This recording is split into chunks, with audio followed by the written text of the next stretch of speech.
welcome to my YouTube channel again. Hey, it's me Kriti. I hope everyone is doing great. So last class में हमने पढ़ा था by the way ये ना मैं आप ही के लिए लिख रही थी, वो मैं वीडियो ऑन कर दिया गलती से। खैर लेट्स मूव टू टॉपिक कि लास्ट क्लास में मैंने जो आपको डिमिनिशिंग मार्जिनल यूटिलिटी जो कि लॉ था उसके बारे में बताया था। आई होप आप सबको वो चीज क्लियर हो गया हो। मैं फिर से वो चीज रिपीट कर रही हूँ कि अगर आपको कोई भी मेरे वीडियोस में कोई भी ऐसी टर्मिनोलॉजी या कोई भी ऐसी चीज में प्रॉब्लम हो जो आपको समझने में दिक्कत कर रही है, प्लीज आप नीचे कमेंट बॉक्स में मुझे जरूर जरूर जरूर बताइएगा, ताकि मैं और आगे जितने भी फर्दर वीडियोस बनाऊं उसमें मैं अपने आप को इम्प्रूव कर पाऊं, अपने वीडियोस को इम्प्रूव कर पाऊं। एंड मैं कोशिश कर रही हूँ कि और नई नई चीजें आप लोगों के लिए ले आऊं और एड अप करके। सो उस लॉ ऑफ डिमिनिशिंग यूटिलिटी के बाद की किसने कॉइन किया था, और मैंने बताया भी कि जानना इसलिए जरूरी होता है क्योंकि फर्दर अगर आप आगे चल के इकोनॉमिक स्ट्रीम से या किसी भी सब्जेक्ट स्ट्रीम से अगर आप आगे जाना चाहते हो तो थोड़ी सी डिटेलिंग आप लोग के लिए जरूरी है। तो आज खुशी है इस चीज की कि ये जो concept of consumer equilibrium last topic है हमारा कंज्यूमर यूटिलिटी एनालिसिस का, थैंक गॉड।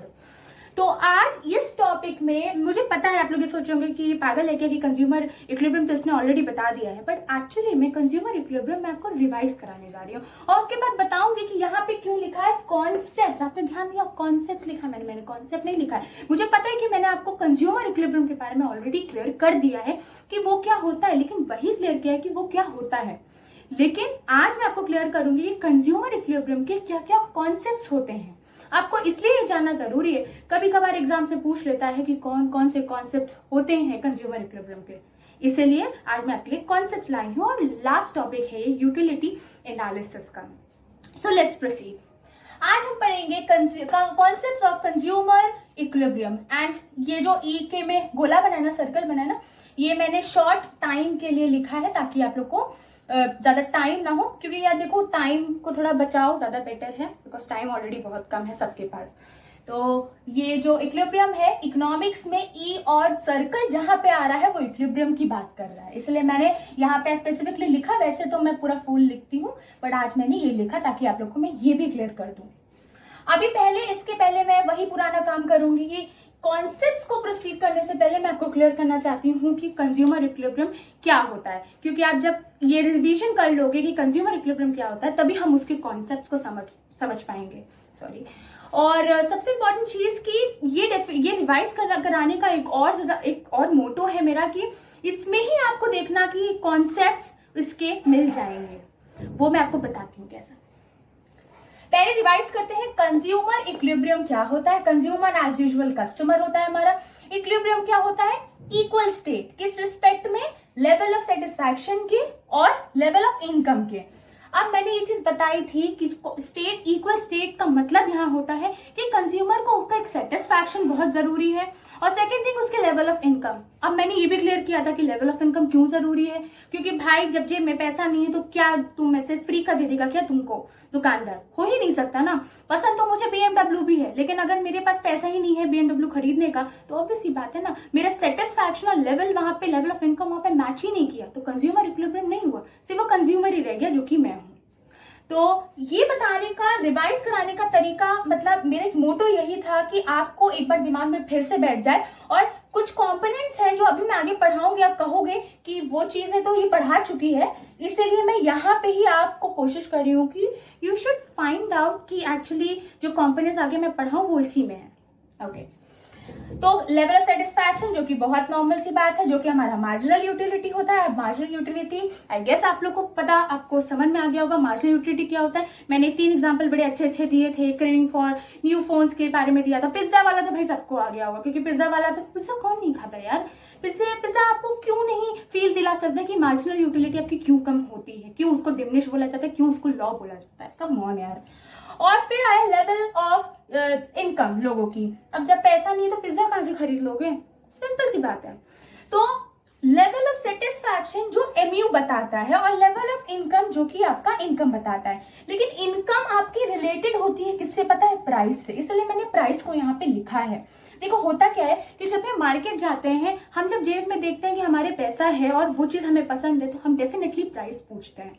सिंपल यार, सिंपल कनेक्शन बैठाओ कि आपके पास अगर इनकम है तो इनकम जरूरी नहीं कि वही इनकम आपके वो कमोडिटी की प्राइस से मैच करे, इसलिए प्राइस इंपॉर्टेंट होती है। इसलिए नॉर्मली बहुत रैशनल इनकम, रैशनल कौन होता है भाई? हम जैसे लोग जो ठोक बजा के चीजों को पहले देख लेते हैं तब मार्केट से ले आते हैं घर।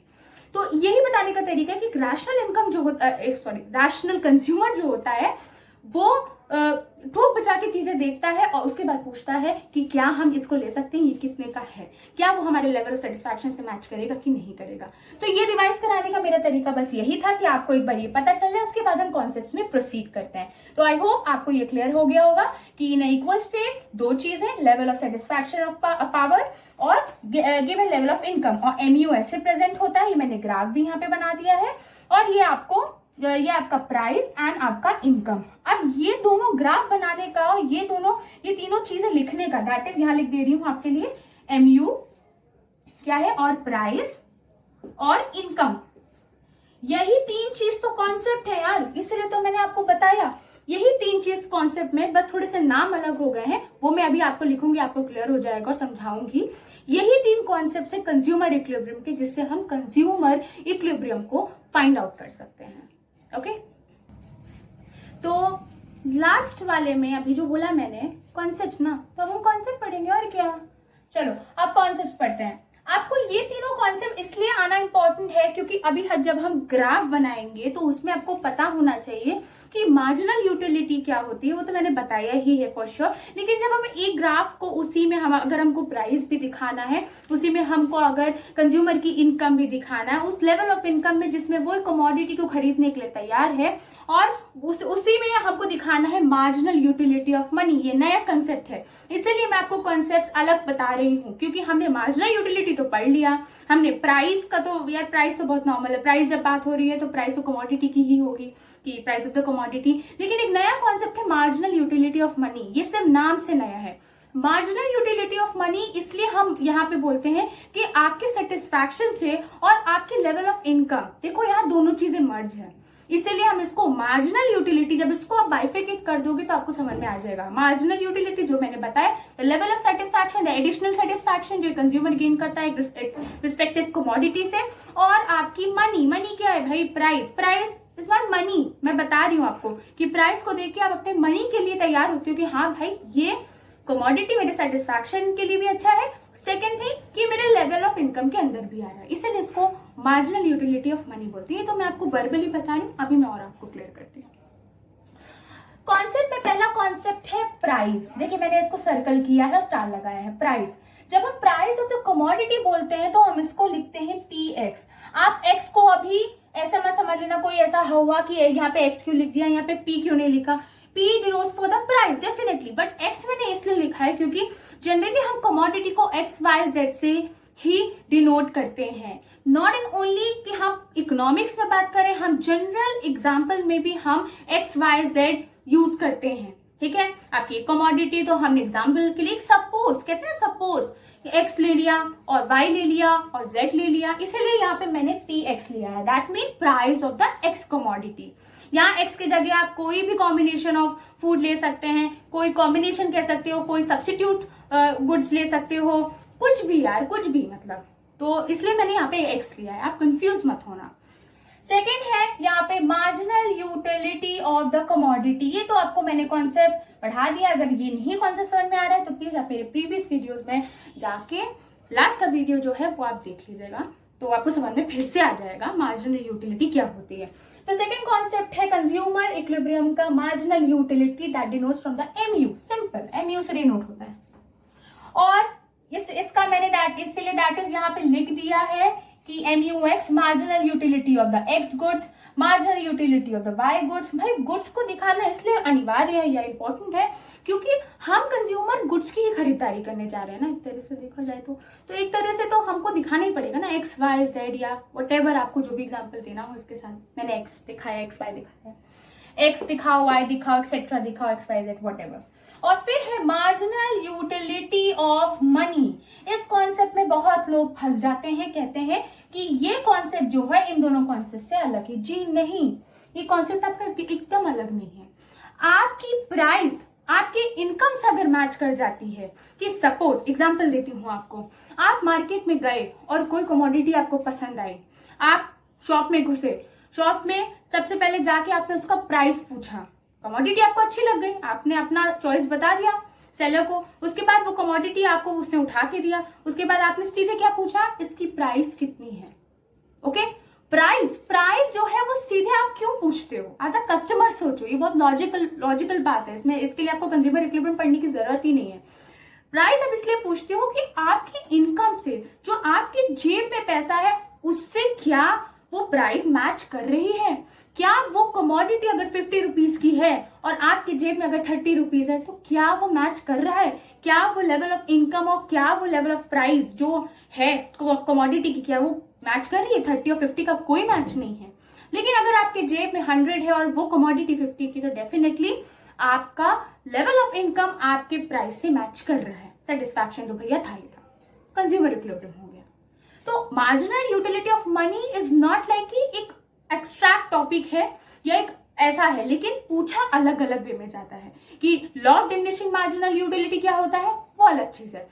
लेकिन अगर जहां पूछे मार्जिनल यूटिलिटी ऑफ मनी, तो वो मैं आगे आपको और बताती हूँ डेफिनेशन के साथ। ये सिर्फ था एक छोटा सा ब्रीफ पॉइंट बताने का एक सिंपल वे में कि मार्जिनल यूटिलिटी ऑफ मनी आए तो आप इस पे कंफ्यूज मत होना।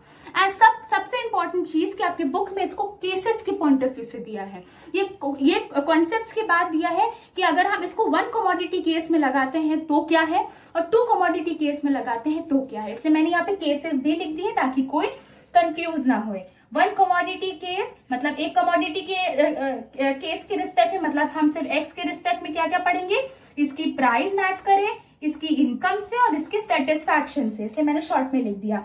अब 2 कमोडिटी केस में वो अभी मैं आगे आपको पढ़ाऊंगी, पहले 1 कमोडिटी को हम क्लियर करते हैं।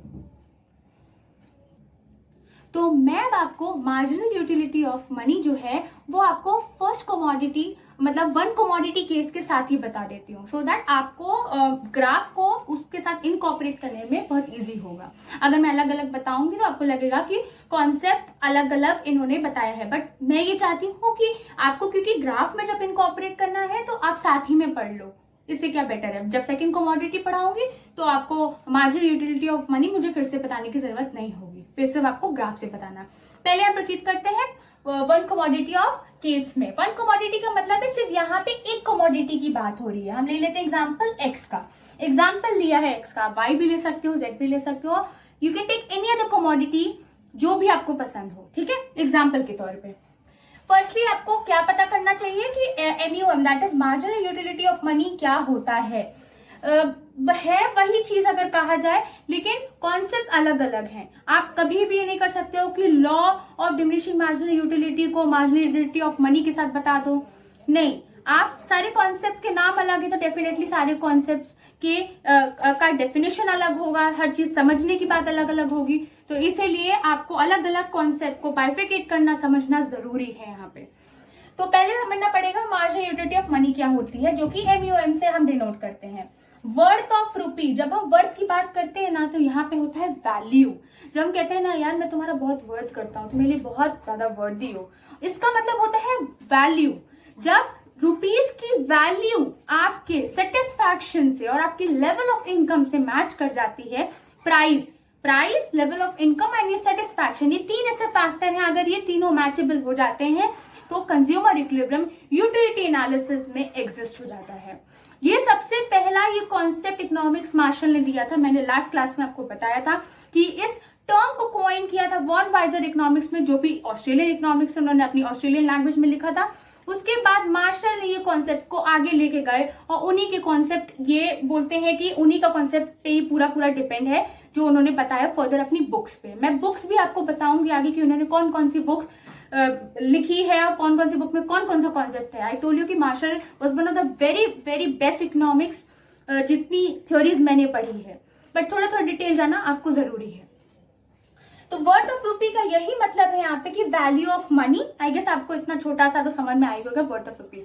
तो मार्जिनल यूटिलिटी ऑफ मनी को जब आप बाइफिकेट कर दोगे तो मार्जिनल यूटिलिटी जो कि आपकी सेटिस्फैक्शन से पूरा रिलेटेड है और मनी जो कि आपकी इनकम से रिलेटेड है और प्राइस से रिलेटेड है, ठीक है। तो वही होता है मार्जिनल यूटिलिटी ऑफ मनी। अब 1 कमोडिटी के केस में चलते हैं, जो कि मैंने यहाँ ग्राफ बनाया है, आपको दिख रहा होगा। अगर आपको ग्राफ देखने में प्रॉब्लम होती है तो प्लीज आप मुझे नीचे कमेंट बॉक्स में बता दिया करिए, तब मैं और बड़ा ग्राफ बनाऊंगी और आपके लिए और क्लैरिटी से अपने वीडियोस को ले आऊंगी। हाँ, ये ग्राफ दिख रहा होगा आपको। ये ग्राफ में ये जो मैंने बनाया है, पहले आप समझ लो कि क्या चीज डिनोट कर रहा है, तब आप आगे जाके समझ पाओगे। कि हमारा एक्स एक्सिस है, एक्स एक्सिस में दिखाया है मैंने प्राइस और level of income, price and level of income, ठीक है। और वाई एक्सिस जो है हमारा, क्योंकि मेरे पास यहाँ पे स्पेस नहीं था इसलिए मैंने ऊपर लिख दिया, आपको दिख रहा होगा। फोटो मैंने पीडीएफ के तौर पे नीचे किया है, आप प्लीज उसको डाउनलोड करके देख लीजिएगा एक बार, उससे पढ़िएगा तो आपको कॉन्सेप्ट क्लियर हो जाएंगे। वाई एक्सिस पे मैंने एमयू दिखाया, दैट इज मार्जिनल यूटिलिटी। आप सभी को पता है कि एमयू तो हमारा गिरता हुआ ही जाता है, गिरता हुआ डिमिनिशिंग होता है हमेशा। और जो यहाँ पे सबसे अलग चीज है जो आपको पढ़नी पड़ेगी वो है ये, दैट इज MUM, जो कि मार्जिनल यूटिलिटी ऑफ मनी है। इसको यहाँ पे अजम्पशन के तौर पे कांस्टेंट लिया है, क्योंकि फ्लक्चुएशंस तो हम इनकॉर्पोरेट कर नहीं सकते थ्योरी में, मैंने आपको पहले ही बताया था। आपको याद होगा अजम्पशंस में मैंने बोला था कि level of price and level of income of the consumer वो आपकी कांस्टेंट होगी, क्योंकि फ्लक्चुएशंस को अगर हम इनकॉर्पोरेट करने लगेंगे किसी भी थ्योरी मॉडल या कुछ किसी चीज में भी, किसी भी सब्जेक्ट में, तो हमारी थ्योरी मॉडल प्रूव नहीं हो पाएगी। इसीलिए marginal utility of money, that is हमारा इनकम और प्राइस, यहाँ पे कांस्टेंट लिया है, ठीक है। कांस्टेंट मतलब जब इकोनॉमिक्स में कांस्टेंट वर्ड आए, दैट मीन वो स्ट्रेट लाइन से डिनोट होता है। ये आप देख रहे होंगे ना, ये यहां से लेके ये पैरेलल टू एक्स एक्सिस अगर बोल सकते हैं तो, पैरेलल टू एक्स एक्सिस ये आपका MUM है, that is marginal utility of money. आप देख रहे होंगे कि कंज्यूमर मार्जिनल यूटिलिटी अपनी ढूंढते उसको एक ऐसा पॉइंट मिला, ठीक है, जहां पे वो अपने लेवल ऑफ इनकम उस प्राइस ऑफ कमोडिटी पे खर्च करना चाह रहा है, ठीक है। अब यहाँ पे उसकी यूटिलिटी आपकी कितनी गिरते यूटिलिटी आपकी गिरते गिरते कितनी हुई, 30 20 10, गिरते गिरते इतनी आ गई, 10 पे रुक गई। और यूनिट कितने हैं price of level of income का, 8 लिया है। तो आप देख रहे होगे 10 और 8, 10:8 उसका मिल रहा है। तो यही कंज्यूमर इक्विलिब्रियम पॉइंट हुआ। ये लेवल ऑफ सैचुरेशन, ये लेवल ऑफ पॉइंट आप देख रहे हो ना, ये कंज्यूमर इक्विलिब्रियम का पॉइंट हुआ। मार्शल ये बोलते थे कि जितना भी एक कमोडिटी होती है, सपोज एक फोन, एग्जांपल आप दे रही हूं मैं आपको, फोन अगर 4,000 या 5,000 रुपए का, सपोज 5,000 रुपीज का है, तो दैट मीन्स उस लेवल ऑफ सेटिस्फैक्शन उस इंसान की 5,000 होगी। यही क्रिटिज्म के मतलब हो गया, क्रिटिज्म का मतलब हो गया कि बहुत सारी आलोचनाएं जो डिफरेंट इकोनॉमिक्स ने बोली कि ऐसा नहीं होता है। भाई कभी सेटिस्फैक्शन क्या पैसे से तोल सकते हो क्या? इसीलिए जो यूटिलिटी एनालिसिस पोर्शन है ना, ये 2 कमोडिटी केस के बाद वहीं खत्म हो जाता है, और यूटिलिटी एनालिसिस आगे चल के कोई इकोनॉमिक्स फर्दर लेके नहीं जाता, इसलिए सीधे मार्शल का बन के रह जाता है। अब जब मैं इंडिफरेंट कर्व आपको बताऊंगी तो आपको पता चलेगा कि क्या डिफरेंस है यूटिलिटी एनालिसिस पोर्शन में, कि इन्होंने बोला कि मार्जिनल यूटिलिटी ऑफ मनी एक कंज्यूमर के मार्जिनल यूटिलिटी से मिलनी चाहिए, that is MUM should be equal to your MU। और 2 कमोडिटी केस में बस कमोडिटी यहाँ पे X ले लिया है, तो 2 कमोडिटी केस में X और Y दोनों ले लेंगे, वो मैं अभी आपको बताती हूँ। बट आपको समझना यहाँ क्या इंपॉर्टेंट है कि वेयर द इक्विलिब्रियम एग्जिस्ट कहाँ होता है, जब कंज्यूमर की मार्जिनल यूटिलिटी और उसकी मनी इनकम जब इंटरसेक्ट हो जाती है, तो वो पॉइंट ऑफ इक्विलिब्रियम होता है। इसलिए मैंने यहाँ पे लिख भी दिया है कि concept first given by economics Marshall, ये कॉन्सेप्ट इन्हीं का दिया हुआ था। ये बोलते थे कि इक्विलिब्रियम वही एग्जिस्ट करता है जहां पे कमोडिटी की marginal utility of the consumer वो इक्वेट करती है किससे, मार्जिनल यूटिलिटी ऑफ मनी से। तो वही कॉन्सेप्ट आपका ये 1 कमोडिटी का खत्म हो जाता है। जब भी कभी भी एग्जाम में 1 कमोडिटी केस के रिस्पेक्ट में पूछे कि इकोनॉमिक्स कहाँ कंज्यूमर इक्विलिब्रियम बोलते हैं 1 कमोडिटी के केस में, तो आंख मूंद के आप यहाँ पे टिक कर देना, that is MUX is equal to MUM। ये दिया हो सकता है, या तो MU is equal to MUM दिया है, कोई फर्क नहीं पड़ता। कमोडिटी के रिस्पेक्ट में आपको कंफ्यूज किया जा सकता है, लेकिन कमोडिटी नहीं गिवन है, तो आप आंख मूंद के marginal utility is equal to MUM दे सकते हो। आई गेस आपको ये कॉन्सेप्ट क्लियर हो गया हो। और अभी इसके बाद मैं सेकंड कमोडिटी केस से खत्म कर देती हूँ ये टॉपिक। तो वो था हमारा 1 कमोडिटी केस। और आप परेशान मत होइए, लास्ट में मैं एक नटशेल आपको एक रिव्यू दूंगी जिससे आप समझ जाओगे कि वन कमोडिटी हो, चाहे मल्टीपल हो, चाहे 2 हो, चाहे 3 हो, चाहे 4, कितनी भी कमोडिटी हो, नो मैटर आपका इक्विलिब्रियम कहाँ एग्जिस्ट होता है। परेशान मत होइए। अभी हम देखते हैं हमारी यूटिलिटी एनालिसिस का लास्ट टॉपिक, 2 कमोडिटी केस या 2 से अधिक ही बोल सकते हैं, या सेवरल या मल्टीपल कमोडिटी केसेस। वो वन कमोडिटी में तो हमने सिंपल ले लिया कि एक्स की प्राइस, एक्स मतलब एक्स को खरीदने वाला मतलब कंज्यूमर की इनकम और उसका सेटिस्फैक्शन, दैट इज एमयू। अब अगर 2 कमोडिटी आती है तो 2 कमोडिटी के साथ डेफिनेटली एक्स और वाई के साथ ये तीनों फैक्टर आते होंगे। तो ये ग्राफ है मल्टीपल कमोडिटी का। प्लीज आप इसको देख के परेशान मत होइएगा कि ये क्या बना है, बहुत लोगों को इनिशियली नहीं समझ में आता है, तो इसलिए परेशान मत होइएगा। बस इसमें 2 ग्राफ को मर्ज कर दिया गया है, एक राइट हैंड से, एक लेफ्ट हैंड से, ठीक है। तो आप परेशान मत होना एकदम, अभी आपको देखोगे तो आपको समझ में आ जाएगा। एक आपका ये इधर साइड से एक ग्राफ है, इतना पूरा इक्विलिब्रियम के लेफ्ट साइड बोल सकते हैं, और एक सेकंड ग्राफ है आपका इक्विलिब्रियम के राइट साइड। तो यहाँ मैं लिख देती हूँ आपको समझने के लिए, ये लेफ्ट है, ये आपका राइट है। इक्विलिब्रियम के इधर वाला लेफ्ट ग्राफ है, एक ग्राफ पूरा, और इक्विलिब्रियम के इधर वाला राइट ग्राफ है पूरा।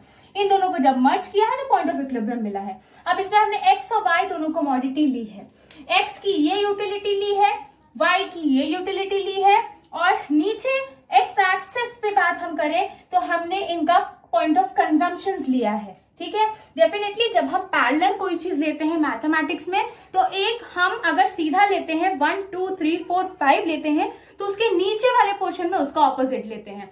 1 2 3 4 5, अगर 5 पे आपका ग्राफ खत्म हुआ है तो वो उसी से उल्टा होगा 5 4 3 2 1, ये कुछ ऐसा होता है, इसीलिए थोड़ी डिफिकल्टी होती है समझने में। तो अब हम समझते हैं इसमें 2 कमोडिटी है और 2 कमोडिटी का हमको कंज्यूमर इक्विलिब्रियम निकालना है। पहली एक्स कमोडिटी का हमारा इक्विलिब्रियम या मार्जिनल यूटिलिटी, ये एक्स है, marginal utility of X, marginal utility of Y. तो marginal utility of X commodity के लिए आपका एमयू यूटिल्स आपने 100 से गिरते गिरते आप एक पॉइंट पे आए कहा 20 पे। 20 पे आपकी एक्स कमोडिटी की यूटिलिटी सेटिस्फाई होती है, लेकिन किस कंजम्पशन यूनिट पे? 8 कंजम्पशन यूनिट पे। तो ये तो आपका एक्स का हो गया, that is marginal utility of x.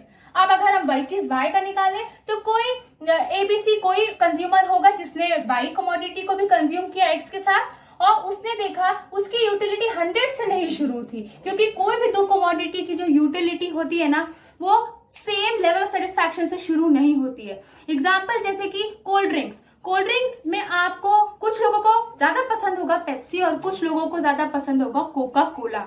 तो डेफिनेटली आप उसको अपने प्रेफरेंस के अनुसार रैंक देते हो ना, समझते तो हो ना कि हमको क्या पसंद है और हमको क्या नहीं पसंद है। तो उस अनुसार आप यहाँ पे एग्जांपल ले लो। रैंक्स मैंने गलती से बोल दिया, रैंक्स अभी वर्ड मत यूज करना, मैं सिर्फ प्रेफरेंस की यहाँ बात करूंगी, क्योंकि पसंद की बात करूंगी एज अ कंज्यूमर। तो आप उस हिसाब से अपने दिमाग के अनुसार साइकोलॉजिकली समझ लेते हो, यार मुझे पेप्सी ज्यादा पसंद है, क्यों? क्योंकि आपको पसंद है वो। तो आप उसको पहले रखोगे अपने प्रेफरेंस में, उसके बाद आप कहोगे अगर पेप्सी नहीं है तो ठीक है कोका कोला चल जाएगा। ये एग्जाम्पल के तौर पर था। तो आपको एक ज्यादा पसंद था तो आपने उसका फुली यूटिलाइजेशन 100 से शुरू किया, और वाई कम पसंद था तो उसको 90 से शुरू किया। वाई की कमोडिटी का utility, marginal utility of Y गिरते गिरते ये आपकी गिरी इस पॉइंट पे जहां पे MUX गिरा। जब गिरा तो ये भी 8 पे आके गिरा। Level of consumption of X और level of consumption of Y दोनों ही 8 पे इंटरसेक्ट किए, और ये पॉइंट ऑफ इक्विलिब्रियम बना, where the level of marginal utility of an X goods and marginal utility of Y goods intersect, ये point आपका इक्विलिब्रियम होगा। और वही पॉइंट पे लेवल ऑफ कंजम्पशन आपका दोनों ही कमोडिटी का सेम होगा, जहां पे एग्जांपल दिया मैंने 8 का।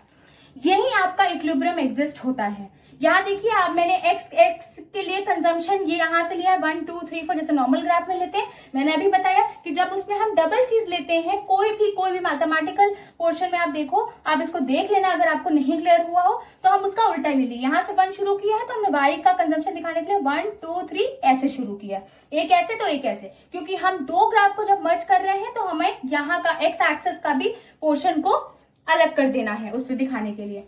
तो इक्विलिब्रियम यहाँ एग्जिस्ट है। पॉइंट ऑफ इक्विलिब्रियम कहाँ एग्जिस्ट हुआ है? जहां पे MUX is equals to MUY equal हुआ है। मार्जिनल यूटिलिटी के साथ आपकी प्राइस भी तो होती है, तो price of X is equals to price of Y. तो मल्टी कमोडिटी के केस में चाहे आपका एक्स कमोडिटी है चाहे आपकी वाई कमोडिटी है, वो दोनों इक्वल होती है, तो आपका बनता है वो marginal utility of money of an X goods and Y goods. वही कंज्यूमर इक्विलिब्रियम होता है। लास्ट पार्ट देख लीजिए, कंज्यूमर इक्विलिब्रियम एग्जिस्ट वेयर, ये इक्वेशन में मैंने डिवाइड करके लिखा है। इक्वेशन 1 में आपको लिखा है पहली कमोडिटी दैट इज एक्स की, MUX by PX is equals to MUM पहला, फिर MUY by PY is equals to MU is equals to second equation. ये दोनों को जब हम इक्वल करेंगे तो ये इक्विलिब्रियम एग्जिस्ट यहाँ होगा। MUX by PX is equals to MUY by PY is equals to MUM। Sorry मैं थोड़ा सा जल्दी में बोल गई, but XI, YI, ZI matter नहीं करता है, आपको सिर्फ दो कमोडिटी की इक्विलिब्रियम निकालनी है। अगर एक्स और वाई की जगह आप ए बी भी कमोडिटी यूज करो तो कुछ ऐसा हो जाएगा, MUA by PA that is commodity of an A and MUB that is marginal utility of a B और price of a B equal है। नंबर ऑफ द गुड्स आ जाएंगे तो बस उसमें थोड़ा सा एन लग जाएगा, that is MUN divided by price of a number of goods N, that is MU, मैं यहाँ लिख भी दे रही हूँ, MUN बाय PN। एन का मतलब हो गया नंबर ऑफ सेवरल कमोडिटी, मतलब कितने भी कमोडिटी ले आओ यार, 4, 5, 8, 10, 2 कमोडिटी तक बात खत्म हो गई। ये सब बताने की बात थी। नटशेल की बात है तो मैं आपको यही बताना चाहती हूँ कि कंज्यूमर इक्विलिब्रियम वही एग्जिस्ट होता है कंज्यूमर का जहां पे उसकी प्राइस कमोडिटी की, जहां पे उसका मार्जिनल यूटिलिटी और जहां पे उसका marginal utility of money exist करे, वो आपका इक्विलिब्रियम होता है। आई एम रिपीटिंग, वो 3 फैक्टर्स याद रखिए, प्राइस किसका, कमोडिटी का, सेकेंड एक कंज्यूमर की मार्जिनल यूटिलिटी जो उसकी सेटिस्फैक्शन होता है, और एक उसकी इनकम। ये तीनों जहां पे इंटरसेक्ट करते हैं कंज्यूमर के, वो आपका कंज्यूमर इक्विलिब्रियम कहलाता है, that is marginal utility of money. और वही आपका कॉन्सेप्ट दिया किसने, मार्शल ने। आई गेस आपको क्लियर हो गया होगा। ये पूरी की पूरी थ्योरी यूटिलिटी एनालिसिस बेस्ड थी। अब हम नेक्स्ट क्लास में डिफरेंट कर्व को शुरू कर देंगे, तो आपका कंज्यूमर इक्विलिब्रियम पार्ट पूरा का पूरा खत्म हो जाएगा। यहां तक ही आपकी यूटिलिटी एनालिसिस पोर्शन खत्म हो गई, पहली चीज। और सेकंड थिंग, मोस्ट इंपॉर्टेंट चीज, if you like my channel video, please like, share and subscribe and don't forget to press the bell icon so that मैं कोई भी अगर वीडियो पोस्ट करूं तो आप तक टाइम टू टाइम नोटिफिकेशन पहुंच जाए। Thank you so much.